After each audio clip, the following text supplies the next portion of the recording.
चिड़िया, गाय और कुत्ता। एक छोटी चिड़िया सर्दियों में दक्षिण की ओर उड़ रही थी।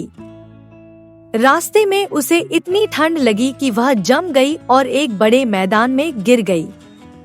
वह हिम्मत करके खड़ी होने का प्रयास करने लगी, लेकिन ठंड से इतनी अकड़ गई थी कि उससे खड़ा भी नहीं हुआ जा रहा था। वहीं पास में एक गाय घास चर रही थी। तभी उस गाय ने चिड़िया के ऊपर गोबर कर दिया और वह गोबर में दब गई। कुछ ही देर बाद चिड़िया को एहसास हुआ कि उसकी ठंड खत्म होती जा रही है। वास्तव में गोबर से उसे गर्मी मिल रही थी।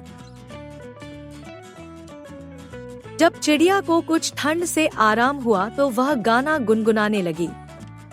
तभी वहां से एक कुत्ता गुजर रहा था। कुत्ते ने सोचा, यह आवाज कहां से आ रही है। कुत्ते ने चिड़िया को गोबर में दबा देखा तो सोचा, बेचारी चिड़िया गोबर में दब गई है। उसने उसे गोबर से निकाल दिया। जब कुत्ते ने गोबर हटा दिया तो चिड़िया को फिर से ठंड लगने लगी।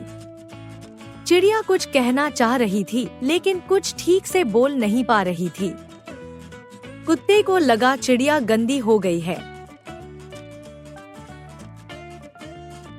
इसलिए उसने उसे उठाया और एक नल के नीचे रख दिया।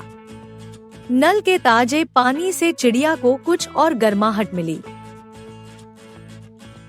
तब चिड़िया कुत्ते से बोली, तुम पागल हो, मैं ठंड से कांप रही थी और जब गोबर से मुझे कुछ गर्मी मिली तो तुमने मुझे वहां से निकाल लिया, ऊपर से मुझे पानी में और नहला दिया।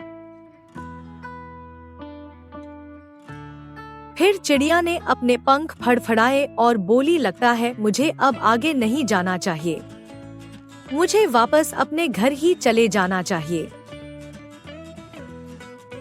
चिड़िया कुत्ते से बोली कि मैं तो वापस अपने घर की ओर जा रही हूँ, क्योंकि हो सकता है मुझे दोबारा तुम्हारे जैसा बेवकूफ मिल जाए। इतना कहकर चिड़िया अपने घर की ओर उड़ गई। शिक्षा इसलिए कहते हैं कि जरूरी नहीं कि यदि कोई आपके साथ कुछ बुरा करे तो वो बुरा ही हो और जो अच्छा करे वो अच्छा ही हो।